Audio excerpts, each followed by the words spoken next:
Some high EQ rules are simple consideration: put the phone down, knock, return what you borrowed in good condition. But other rules ask you to hide weakness, flatter power, or manage what people think. Psychology separates emotional abilities, perceiving, understanding, and managing emotion, from impression management, controlling how others see you. A better test is this: does the behavior improve shared understanding and preserve both people's choice, or does it only protect the performance? That distinction matters because one viral label is doing several jobs at once. Putting your phone away may communicate attention. Knocking may protect privacy. Giving credit may correct the public record. Those are forms of consideration or etiquette. Hiding uncertainty from a powerful person, changing your personality for each audience, or flattering status may be strategies of self-presentation. The surface can look equally polished. The function is not the same. In the ability model, emotional intelligence is a capacity for processing emotional information,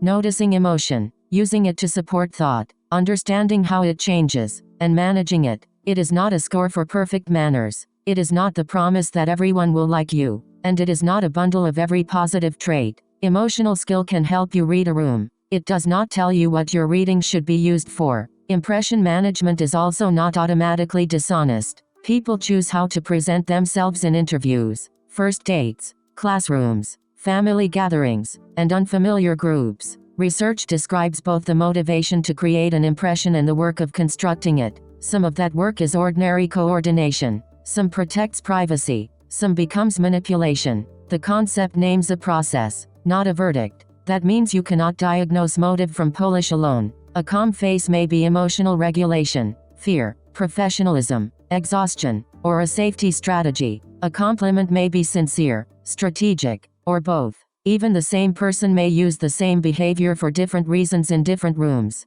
Instead of asking, "What kind of person does this look like?" ask what the behavior makes easier, what it conceals, and who keeps a meaningful choice. There is a sharper reason not to confuse skill with virtue. In 2 studies, emotion regulation knowledge strengthened prosocial behavior when moral identity was high, but it also strengthened interpersonal deviance when Machiavellian tendencies were high. That does not mean emotionally skilled people are secretly manipulative. It means capacity is not character. A better instrument can support a generous purpose or a self-serving one. Ethics, incentives, and accountability still matter. Regulation also should not be reduced to permanent concealment. Reappraisal changes how a situation is interpreted. Suppression hides an outward response after it has begun. In one broad study, habitual reappraisal was associated with better interpersonal functioning, while habitual suppression was associated with worse functioning. A later study during the transition to college linked greater suppression with lower support, closeness, and satisfaction. These findings are associations, not commands to disclose every feeling. Culture, power, disability, safety, and the situation change what expression costs. The practical warning is narrower. If every difficult emotion must stay hidden, other people lose information needed for trust, support, and repair. So audit the behavior with 4 questions. First, legibility. Does this make the situation easier to understand, or does it manufacture a false picture? Second, reciprocity. Can both people correct the story, disagree, or say no without punishment? Third, symmetry. Does the courtesy survive when there is no status to impress, sideways, downward, and behind closed doors? Fourth, repair. When reality changes or the performance fails, can the person name what happened, update the impression, and make amends? None of these questions can reveal a hidden soul. Together, they can reveal whether the interaction is becoming more readable and more mutual.